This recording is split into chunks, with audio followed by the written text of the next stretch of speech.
Hello, and thank you for watching. My name is Bradford Roberts, Principal Broker, Founder, and Owner of TR Realty in the Las Vegas area. After watching this video, please be sure to like it as well as subscribe to our YouTube channel. Download the pertinent handouts for this video by clicking the link in the comments below. Now let's get started. This video is entitled Class 3 Buyer Excellence, and the segment is entitled Searching MLS. And the first thing that I want to say in this segment, you have to hear me, that what you see in MLS is not legally binding. Did you get that? What you see in MLS is not legally binding. First of all, MLS is not a contract of any kind. Second of all, what goes in MLS is not some type of bilaterally consented information between the buyer and the seller. So to give you a couple of examples of what I'm talking about, in MLS, you might see the washer and dryer listed. Well, if you don't reflect that in the residential purchase agreement, if you don't include washer and dryer, the buyer is not entitled to get the washer and dryer. What you see in MLS is not legally binding. Here's a classic story I want to share with you. This is the true story, happened to one of my agents, unfortunately. I always tell the truth, even when it's a TR Realty agent who made a bit of an error. But we had an agent representing a buyer, and the buyer was getting an FHA loan. In MLS, the listing for the property the buyer was interested in, it said, tenant agrees to vacate prior to close of escrow. My agent, unfortunately, believed what she read in MLS. So she went and she showed the house to the buyers. Again, this is an FHA buyer, and the buyer agreed to submit an offer on the property. They submitted an offer, they got an effective contract, and they showed up at the time of walkthrough, which was, I think, 1 or 2 days before close of escrow. And when they pulled up to the property, they noticed there was a car in the driveway. They knocked on the door. Who answered the door? The tenant answered the door. So my agent said, what are you doing here? Aren't you moving out? The tenant said, moving out? What are you talking about? We have a lease. We're not moving out. Now what? So the agent called me and said, help, we've got a big problem here. So what's going on? She said, well, the tenant agreed to vacate and he's not out. I said, okay, let me take a look at a copy of the purchase and sale agreement. And when I went to additional terms on the RPA, there was nothing addressing the tenant situation.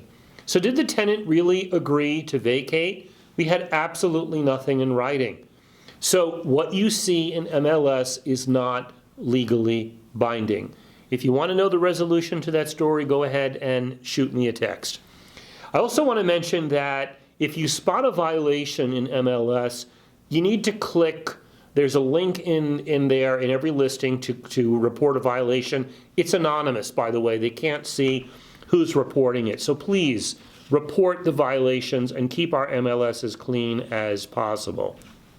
We access MLS here in Southern Nevada via a program known as Matrix. Make sure you're comfortable using Matrix and using Matrix on your phone as well. So when you're out in the field, you're not near a PC, that you can jump around on Matrix. And of course, you have to master the searching. You have to be able to get into the Matrix MLS and find a property very, very quickly, do a search for some properties. This is our industry database, folks. There's no excuse for you not to master it. Any property that you show, you should save the MLS sheet, okay? Reason I say that, if you're on the listing side of a transaction, you have a listing agreement that states the commission that you're entitled to earn. When you represent a buyer, you don't have that. And remember, it is the listing agent who goes into MLS and puts the listing, including the commission, in to the system. Therefore, it is the listing agent who has access, who can go back into the system at any time and change the co-op commission. Now, there are ethical concerns and potential ethical violations here. However, my recommendation is to save the MLS sheet for any property you show. It is probably the only proof of co-op commission that you have. Did you also know that you cannot ask for more commission in a transaction? If you go into MLS and let's say the commission is 2% and you don't like 2%, I'm sorry about that. But you cannot contact the listing agent and say, well, we have an offer that we're thinking of submitting if you're willing to go to 3% commission. That is an ethical violation. It is putting your own interests ahead of your client's interests. You cannot ask for more commission in a residential transaction. Set up daily hot sheets. In Matrix, there's something called a hot sheet. Some people refer to it as a saved search. You want to be the expert in the neighborhood. So, example, if you have a listing, you want to know what's going on in that entire subdivision around that listing. You want to know if there's new listings coming on the market because those would be your competition. You want to know if other listings go under contract, if they sell, for how much. And if you're working with a buyer, you also want to know new inventory that comes up without having to go into Matrix every day and entering a buyer's particular criteria. So set up your hot sheets. You're going to do that for your customer search, as I said. You're also going to do that if you're farming a particular area. You need to know what's going on. I am aware that Matrix will allow you to drip information to your customer. And a lot of agents will go in, they'll set up a search, and they'll set it up so that Matrix will automatically feed new listings to that client. I don't like that. I don't like us giving up control of our data, of our information. If you're going to set up a saved search or a hot sheet in MLS, I think the information should go to the agent. And that way you are in control of the information. It's not a free information service that we provide. We're not just giving out listing data to the public so they can turn around and work with another agent.